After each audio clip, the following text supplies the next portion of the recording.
في زاوية شارع مزدحم، كان الطفل صلاح يبيع المناديل، لكنه لم يكن طفلا عاديا. ففي كل وقت فراغه كان يجلس تحت ضوء عمود الإنارة، يقرأ بقايا المجلات والصحف القديمة يجدها في القمامة. سخر منه الكثيرون وقالوا له: ماذا ستفعل القراءة لبائع المناديل؟ لكن صلاح لم يستسلم.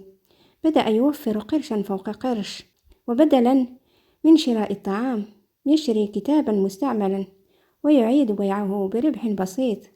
مرت السنين، واليوم يقف العم صلاح أمام أكبر دار النشر والمكتبة في المدينة، وهي ملكه الخاص.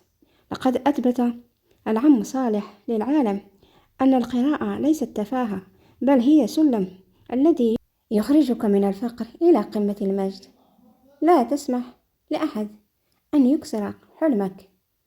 إذا أعجبتكم القصة فلا تبخلوا علي بلايك وتعليق والاشتراك في القناة ليصلكم كل جديد قناتنا من قصص ملهمة وحكيمة. والسلام عليكم.